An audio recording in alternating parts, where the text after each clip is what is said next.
Blood dripped from Gabriel's knuckles as he stared at the trembling, plus-sized woman weeping on his Persian rug.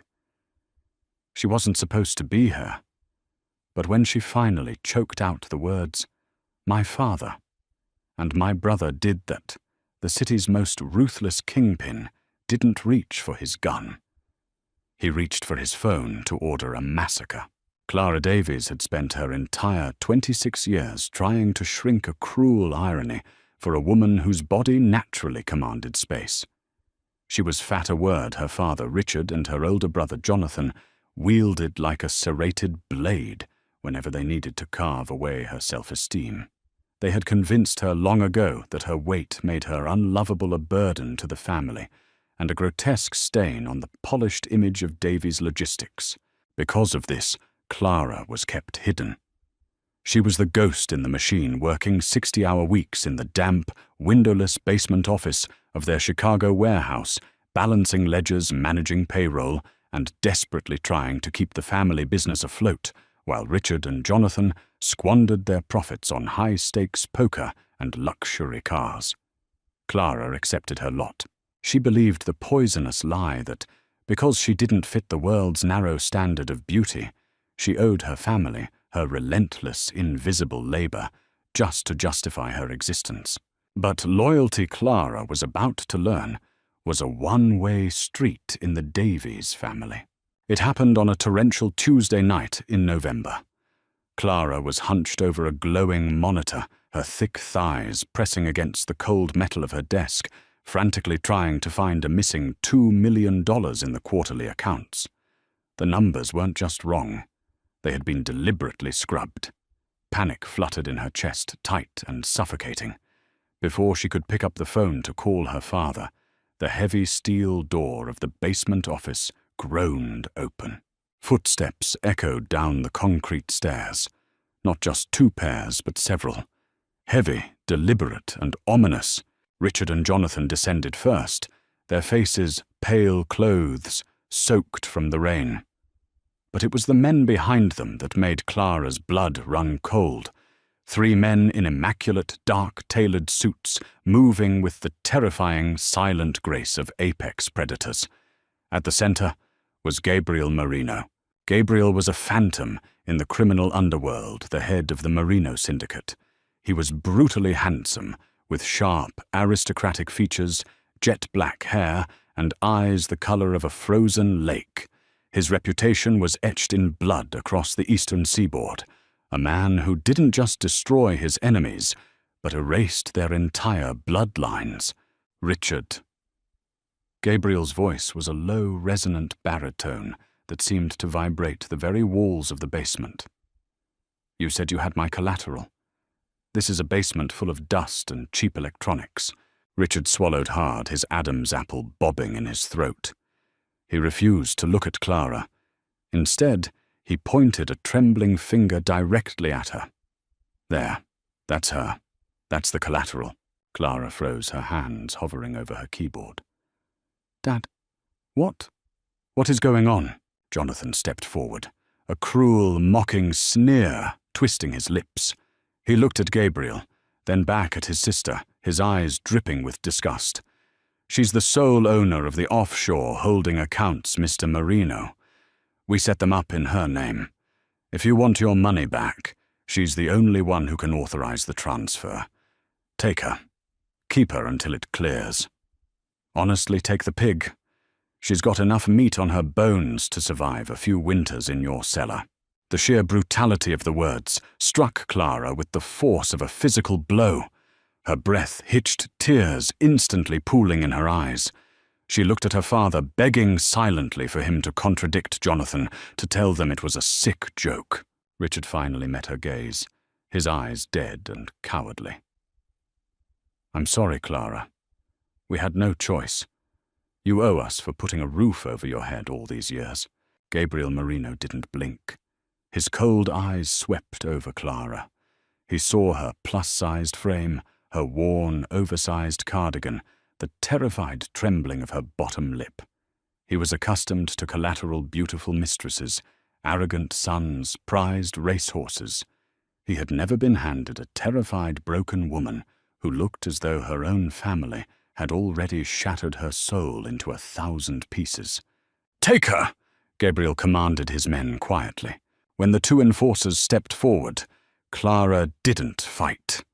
The betrayal was so absolute, so profoundly deep that it paralyzed her. As cold steel handcuffs were locked around her thick wrists, biting into her skin, she realized the horrifying truth. Her family hadn't just used her as collateral. They had thrown her to the wolves, hoping she would be devoured so they could escape. As she was dragged up the stairs, Jonathan's laugh echoed in the stairwell. "Don't feed her too much, Marino. She'll eat you out of house and home."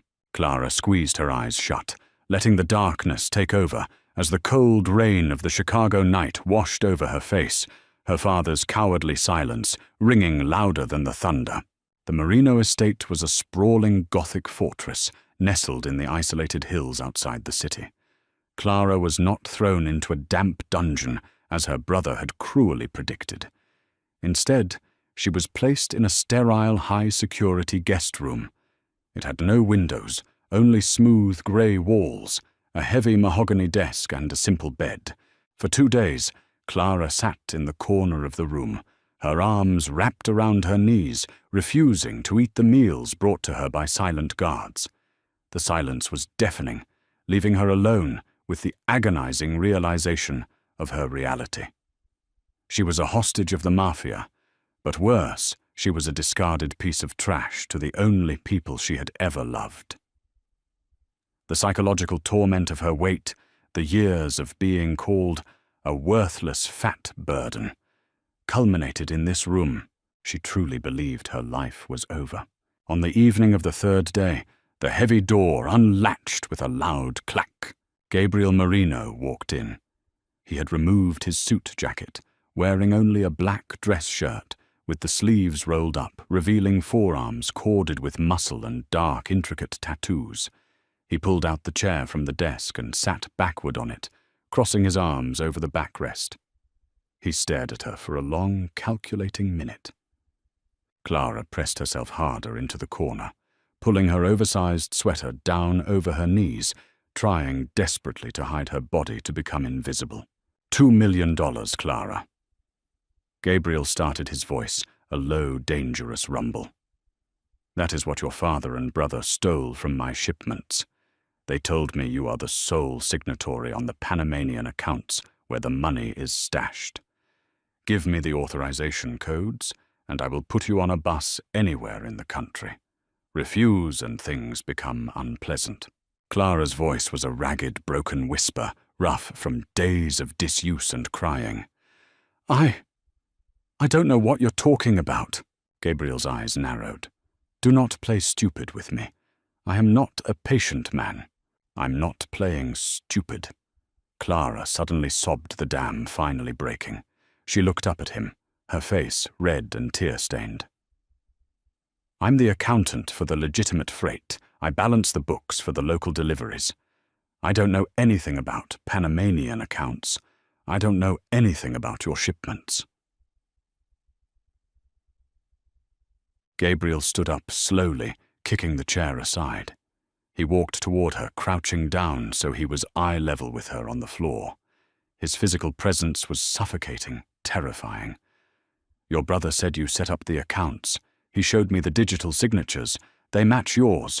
They forged them. Clara cried out, her chest heaving. The sheer injustice of it all ripped through her fear, replacing it with a hysterical, desperate anger. They forged my signature. Don't you see what they did? They stole your money, and they pinned it on me. Gabriel stared at her, unblinking. Clara dragged a trembling hand through her tangled hair. They've hated me my entire life. They hid me in the basement because I was too fat to be seen by the clients. They verbally abused me every single day, telling me I was worthless, that no one would ever want me, that I was just a disgusting pig. She choked on a sob, the traumatic words burning her throat as she said them out loud to this terrifying stranger. When they realized you were going to kill them for the missing money, they set me up. If you kill me, the trail goes cold. You'll think the money died with me, and they get to walk away free." She squeezed her eyes shut, preparing for the blow, preparing for the Mafia Boss to call her a liar, to strike her to end it all right there. "My father and my brother did that," she whispered, her voice breaking into a million jagged pieces. "They didn't give me to you as collateral, Mr. Marino. They gave me to you to be the scapegoat. So just do it. Just kill me. I have nothing left anyway." Silence stretched in the room. It was heavy, thick, and suffocating. Clara waited for the bullet. She waited for the cold hands of a killer. Instead, she felt a sudden strange warmth. She opened her eyes and gasped. Gabriel Marino, the ruthless, cold-blooded executioner of the underworld, was reaching out. His large, calloused hand gently brushed a tear from her cheek. His touch was shockingly tender, a stark contrast to the violence that usually lived in his hands. Gabriel's jaw was clenched so tight, a muscle ticked violently in his cheek. The cold, icy detachment in his blue eyes had shattered, replaced by a dark, terrifying inferno of pure rage. But the rage wasn't directed at her. He looked at Clara, at her plus-sized frame, hunched in defensive terror, at the deep, agonizing wounds of familial betrayal carved into her expression, and something fundamental inside the Mafia Boss snapped. Gabriel knew betrayal. He lived in a world built on lies and deceit. But the profound, sickening cruelty of a father and brother, mentally torturing their own flesh and blood, tearing down a woman because of her weight, and then offering her up to a monster just to save their own cowardly skins. It disgusted him on a visceral level. He looked at Clara's trembling lips, her deep brown eyes wide with shock at his gentle touch. She was beautiful, he realized suddenly. Beneath the oversized defensive clothing and the crushing weight of her family's abuse, there was a raw, resilient beauty that Richard and Jonathan were too blind and arrogant to see. Gabriel slowly stood up, his eyes never leaving hers. He reached into his pocket and pulled out his phone. "Mr. Marino!" Clara whispered, terrified by the sudden shift in the room's energy. Gabriel pressed a button on his phone, holding it to his ear. When his lieutenant answered, Gabriel's voice was the sound of a guillotine blade dropping. "Find Richard and Jonathan Davies." Gabriel commanded, his eyes locked onto Clara's, promising a terrifying, unholy retribution. "Drag them out of whatever hole they are hiding in. Do not kill them. I want them brought to the warehouse. They are going to learn what happens when you throw your own blood to the wolves." He hung up the phone and looked back down at Clara, extending a hand toward her. "You are no longer a hostage." "Clara," Gabriel said softly, the lethal promise in his voice sending shivers down her spine. "You are going to be my queen. And tonight, you are going to watch your family burn." Clara had never known what it felt like to be seen, truly undeniably seen, until the next evening. For her entire life, her body had been a cage constructed by the cruel words of Richard and Jonathan Davies. But Gabriel Marino treated her as if she were a Renaissance masterpiece.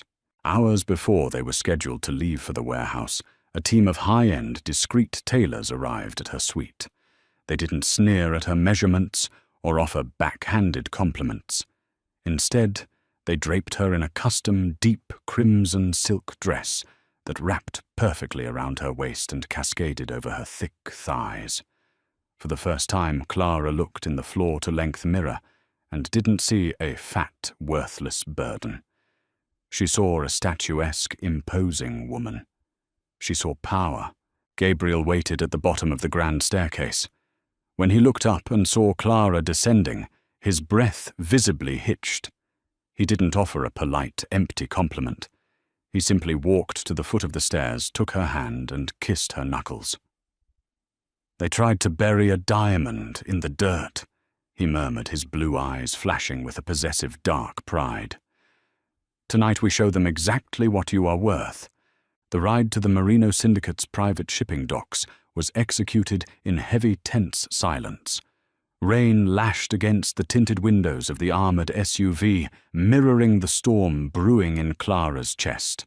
She was terrified, yet beneath the fear, a dormant, white-hot ember of vengeance had finally sparked to life. When the heavy steel doors of the warehouse rolled open, the smell of brine, rust, and damp concrete filled the air. At the center of the cavernous room, illuminated by harsh industrial floodlights, sat Richard and Jonathan. They were bound to steel chairs, their expensive tailored suits torn and stained with grease and blood. 3 of Gabriel's heavily armed enforcers stood in the shadows, silent as statues. As Gabriel and Clara stepped into the circle of light, Richard's head snapped up. His eyes widened in absolute shock. He expected Gabriel. He did not expect Clara radiating a fierce, untouchable dignity in her crimson dress, standing shoulder to shoulder with the most feared man in the city. Clara. Richard gasped, his voice raspy and broken. Jonathan scoffed, spitting a mouthful of blood onto the concrete, his arrogance refusing to die even in the face of death. Look at you dressing up the pig merino. What is this? You think putting lipstick on her changes the fact that she's a pathetic... Gabriel didn't yell. He didn't even blink. He simply flicked his wrist. An enforcer stepped forward from the shadows and drove a heavy combat boot directly into Jonathan's knee. The sickening crack of bone echoed through the warehouse, instantly followed by Jonathan's agonizing, piercing scream. "Every time you insult her," Gabriel said, his voice a low, terrifying hum that carried effortlessly over Jonathan's wails, "you lose a piece of yourself. I suggest you choose your next words with absolute precision." Richard began to hyperventilate, pulling desperately against the thick zip ties biting into his wrists. "Mr. Marino, please. We can get you the money, I swear to God. Just let us go. We gave you the girl. We gave you the collateral." "You gave me a scapegoat," Gabriel corrected, stepping closer. He pulled a thick manila folder from his coat and tossed it onto the concrete at Richard's feet. "Did you really think my people wouldn't look into the offshore accounts? Did you think I was just a brute with a gun?" Clara stepped forward, her heart hammering against her ribs. This was the moment. "I balanced the books for Davies Logistics for 8 years, Dad," she said, her voice shaking at first, but growing steadier with every syllable. "You thought I was just blindly crunching numbers in that basement. You thought I was too stupid, too broken to see what you were doing." Richard stared at her genuine panic, finally breaking through his cowardly facade. "I saw the phantom shipments," Clara continued, her eyes narrowing. "I saw the diesel fuel overages. I knew you were skimming. But what I realized in Mr. Marino's guest room was where it was going. You didn't just steal the 2 million. You sold out Mr. Marino's smuggling routes to the O'Bannon syndicate. You took a payout from Liam O'Bannon to sabotage Marino shipments, and you framed me so Gabriel would kill me and the trail would end." Gabriel looked at Clara, a smirk of deep, profound respect touching his lips. She had figured it out entirely on her own, using only her eidetic memory of the company ledgers, confirming exactly what his hackers had discovered an hour prior. "You lying bitch!" Jonathan shrieked through his tears, clutching his shattered knee. "She's lying. She's trying to save her own fat ass." Gabriel stepped forward, unholstering the heavy silver pistol from his waistband. He pressed the barrel directly against Jonathan's forehead. The younger man instantly froze, sobbing a dark stain spreading across the front of his torn trousers. "I don't kill liars, Jonathan," Gabriel whispered. "I killed traitors, and you sold me to the Irish. Please!" Richard screamed, thrashing in his chair. "Take the company. Take Davies Logistics. Take the houses, the cars, everything. Just let us live." Gabriel slowly lowered the gun, a cold, calculating smile spreading across his face. "Death is too easy for men like you. You fear poverty. You fear irrelevance. You fear being looked down upon more than you fear the grave. Gabriel gestured to his enforcer, who stepped forward with a sleek tablet and a biometric scanner. You are going to sign over every single share, every asset, every property of Davies Logistics. But not to me. Gabriel turned to look at Clara. You are signing it all over to Clara. Richard's face drained of all color. No. No, she doesn't know how to run a company. She's just a brilliant forensic accountant who kept your miserable failing empire afloat while you gambled it away. Gabriel interrupted sharply. Sign. Trembling, broken and weeping, Richard and Jonathan pressed their thumbs to the scanner, legally transferring their entire lives to the woman they had tormented for 2 decades. Now, Gabriel said, pocketing the tablet. My hackers have forwarded all the evidence of your embezzlement, not just my money, but the millions you stole from your legitimate clients to the FBI. The feds are waiting outside your penthouse right now. You are going to spend the next 30 years in a federal penitentiary, and every day you sit in a concrete cell, I want you to remember that the daughter you called worthless owns your empire, and she is untouchable. Gabriel turned his back on them. He offered his arm to Clara. She looked down at her father and brother, broken, sobbing, and pathetic. The massive weight she had carried on her shoulders her entire life suddenly vanished. They had absolutely no power over her anymore. She took Gabriel's arm, holding her head high as they walked out of the warehouse, leaving the Davies men to rot in the ruins of their own arrogance. 6 months later, the criminal landscape of the city had completely transformed, and so had Clara. She was no longer Clara Davies, the ghost of the basement. She was Clara Marino.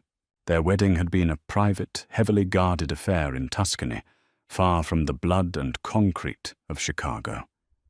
Gabriel had proven to be exactly what he promised, a man who worshipped her mind, her resilience, and her body. He banished the ghosts of her past with a fierce, protective love that terrified and thrilled her.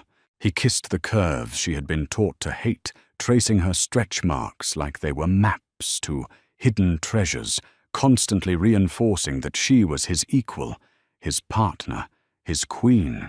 But Clara wasn't just a mob wife, content to sit in a mansion. She had taken the rotting carcass of Davies Logistics, purged the corrupt staff, and rebuilt it into a multi-million-dollar legitimate freight empire. It became the perfect impenetrable front for Gabriel's operations. Law enforcement couldn't find a single discrepancy in her books. She was a savant with numbers, and Gabriel's syndicate flourished under her brilliant, meticulous financial restructuring. The underworld whispered about her. They called her the heavy crown of the Marino family, but peace in their world was always temporary. Liam O'Bannon, enraged by the loss of his informants and the sudden airtight efficiency of Gabriel's empire, decided to make a desperate play. It happened at the annual Marino Charity Gala, a high society event hosted at a towering downtown hotel designed to publicly wash Gabriel's reputation. Clara was holding court in the grand ballroom, dressed in a breathtaking sapphire gown, sipping champagne, while effortlessly charming city councilmen. Gabriel stood a few feet away, his eyes constantly scanning the room, though his gaze always returned to his wife. Clara smiled politely at a judge's wife, but her sharp eyes caught a subtle inconsistency near the service doors. She managed the logistics and payroll for all Marino-owned properties. She knew exactly what the catering staff's uniforms looked like, and she knew the protocols. 3 men carrying silver trays were walking toward Gabriel. Their white shirts were too stiff, hiding the bulk of body armor beneath. But it was their footwear that confirmed her terrifying suspicion. They weren't wearing slip-resistant kitchen shoes. They were wearing heavy lace-up tactical boots. Her heart slammed against her ribs. She didn't scream. Panic would cause a stampede. Clara dropped her champagne glass. It shattered on the marble floor with a sharp crash. As Gabriel spun toward the noise, Clara locked eyes with him and signed a quick, discreet gesture. They had developed a tap to her collarbone. Threat approaching. Gabriel's survival instincts flared instantly. Before the O'Bannon assassins could raise their suppressed weapons from beneath the silver trays, Gabriel drew his weapon and fired. Chaos erupted. Screams tore through the ballroom as guests dove for cover. The assassins returned fire, shattering the grand chandeliers. Gabriel's enforcers instantly flooded the room, turning the gala into a war zone. Gabriel lunged across the floor, tackling Clara behind a massive, overturned marble table. "Are you hit?" He roared over the deafening gunfire, his hands frantically checking her for blood. "I'm fine," Clara yelled back, her mind racing. "It's O'Bannon's men. They came through the kitchen service elevators. We need to move! We're pinned down!" Gabriel shouted, firing 2 precise shots over the table. "Gabriel, listen to me." Clara grabbed his lapels, forcing him to look at her. "I audited this building's architectural blueprints last month. For the tax zoning appeal, the kitchen service elevators lead down, but there's an old laundry chute directly behind the ice machines that drops straight into the sub-basement parking garage. Your extraction vehicles are parked on level C, right?"